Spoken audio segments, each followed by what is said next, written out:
স্বাগতম বন্ধুসকল আজি আপোনালোকৰ বাবে এটি নতুন বিষয় লৈ আহিছো আজি আমি আলোচনা কৰিম বিভিন্ন দিশত অসমৰ প্ৰথম ব্যক্তিকেইজন আহকচোন পলম নকৰি আমি আলোচনা কৰো উজনি অসমৰ প্ৰথম গ্ৰেজুৱেট আছিল জগন্নাথ বৰুৱা নামনি অসমৰ প্ৰথম গ্ৰেজুৱেট আছিল আনন্দৰাম বৰুৱা প্ৰথম অসমীয়া চাহ খেতিয়ক আছিল জগন্নাথ বৰুৱা প্ৰথম অসমীয়া ৰাষ্ট্ৰপতি আছিল ফখৰুদ্দিন আলি আহমদ জাতীয় কংগ্ৰেছৰ সভাপতি আছিল দেৱকান্ত বৰুৱা প্ৰথম অসমীয়া ৰাজ্যপাল আছিল বিষ্ণুৰাম মেধি তামিলনাডু তেওঁৰ কাৰ্যকাল আছিল 8 জানুৱাৰী 1957 চনৰ পৰা 4 এপ্ৰিল 1964 চনলৈ পঞ্জাবৰ ৰাজ্যপাল আছিল মহেন্দ্ৰ মোহন চৌধুৰী 21 মে 1973 চনৰ পৰা ছেপ্টেম্বৰ 1977 চনলৈ মিজোৰামৰ ৰাজ্যপাল আছিল হিতেশ্বৰ শইকীয়া 4 ডিচেম্বৰ 1986 চন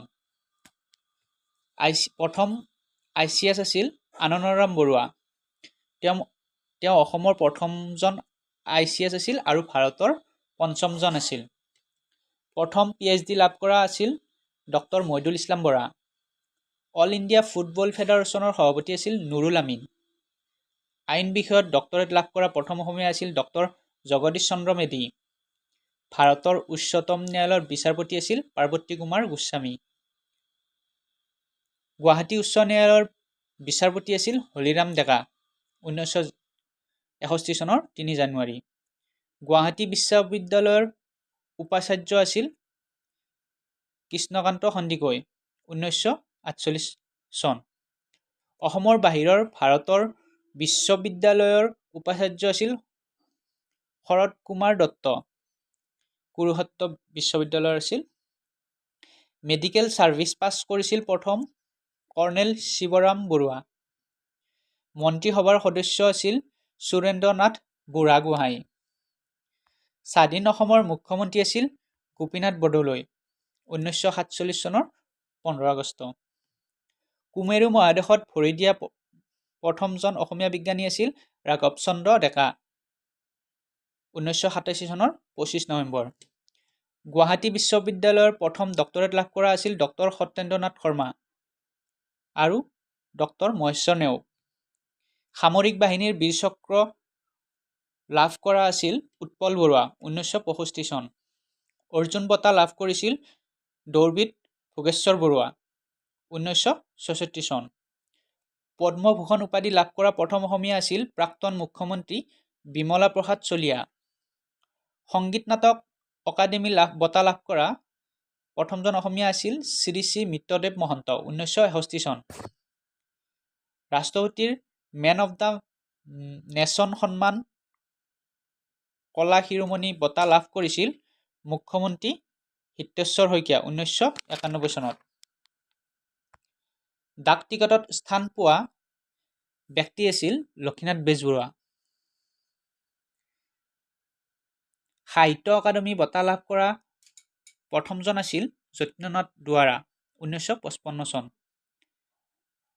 প্ৰথম জ্ঞানপীঠ বঁটা লাভ কৰা ব্যক্তিজন আছিল ডক্টৰ বীৰেন্দ্ৰ কুমাৰ ভট্টাচাৰ্য 1979 চন বিলাতত শিক্ষা লাভ কৰা প্ৰথম অসমীয়া আছিল আনন্দৰাম ঢেকিয়াল ফুকন অসমীয়া কথাছবি নিৰ্মাতা আছিল জ্যোতিপ্ৰসাদ আগৰৱালা কেন্দ্ৰীয় মন্ত্ৰীসভাত মন্ত্ৰীপদ লাভ কৰিছিল সুৰেন্দ্ৰনাথ বুঢ়াগোহাঁই লণ্ডন বিশ্ববিদ্যালয়ৰ পৰা ডি.লিট উপাধি লাভ কৰিছিল ডক্টৰ সূৰ্য কুমাৰ ভূঞা বিলাতত ইঞ্জিনিয়াৰিং পাছ কৰা প্ৰথম অসমীয়া আছিল বলি নাৰায়ণ বৰা ভাষাতত্বৰ ডক্টৰেট লাভ কৰিছিল ডক্টৰ বাণীকান্ত কাকতি বিদেশত স্বাধীন ব্যৱসায় কৰা প্ৰথম অসমীয়া আছিল সাউদ ভোলানাথ বৰুৱা পানী জাহাজ ক্ৰয় কৰা প্ৰথম অসমীয়া আছিল মানিক চন্দ্ৰ বৰুৱা কথাছবিৰ পৰিচালক আছিল প্ৰমথেশ বৰুৱা বিমান প্ৰশিক্ষণপ্ৰাপ্ত প্ৰথম অসমীয়া আছিল মহানন্দ দাস বিহাৰৰ ৰাজ্যপাল আছিল দেৱকান্ত বৰুৱা 1947 চনৰ পৰা 1973 চন ভাৰতীয় চলচ্চিত্ৰত প্ৰথম সংগীত পৰিচালকৰ সন্মান লাভ কৰিছিল ডক্টৰ ভূপেন হাজৰিকা 1975 চন তেওঁ চামেলি মেমচাহাব ছবিখনৰ কাৰণে এই বঁটাটো লাভ কৰিছিল অসমীয়া টাইপৰাইটাৰৰ আৱিষ্কাৰক আছিল হৰিপ্ৰসাদ বৰুৱা। অসমীয়া শ্বৰ্ট হেণ্ড আছিল ফণী শৰ্মা। চৰকাৰী হাইস্কুলৰ হেডমাষ্টাৰ আছিল কেশৱনাথ ফুকন। সৰ্বভাৰতীয় বিজ্ঞানী বঁটা লাভ কৰিছিল শনীন্দ্ৰ বৰুৱা 1993 চন।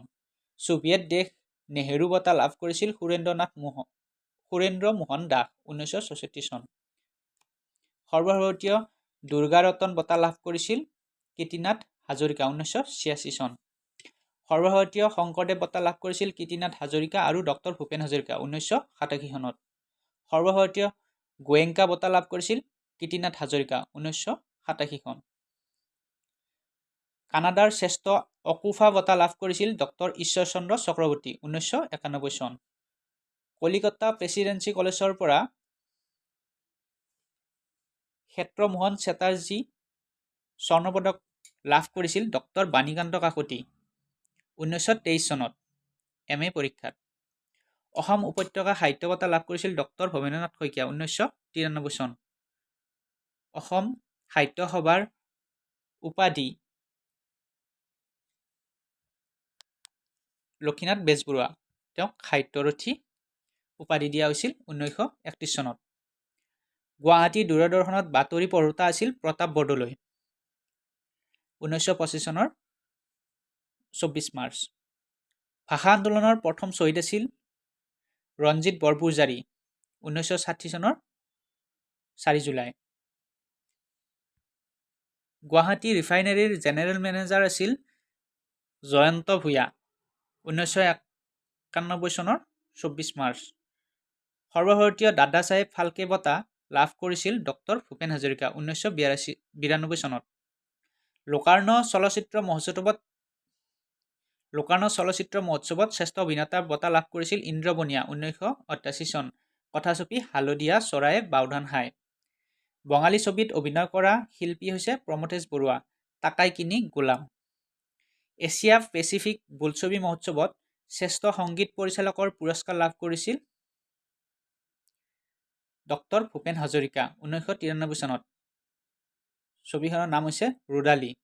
এইখন এখন হিন্দী ছবি। আজি আমি আলোচনা কৰিলোঁ বিভিন্ন দিশত অসমৰ প্ৰথম ব্যক্তিকেইজনৰ বিষয়ে। আশা কৰোঁ আপোনালোকে ভিডিঅ'টো ভালে পালে।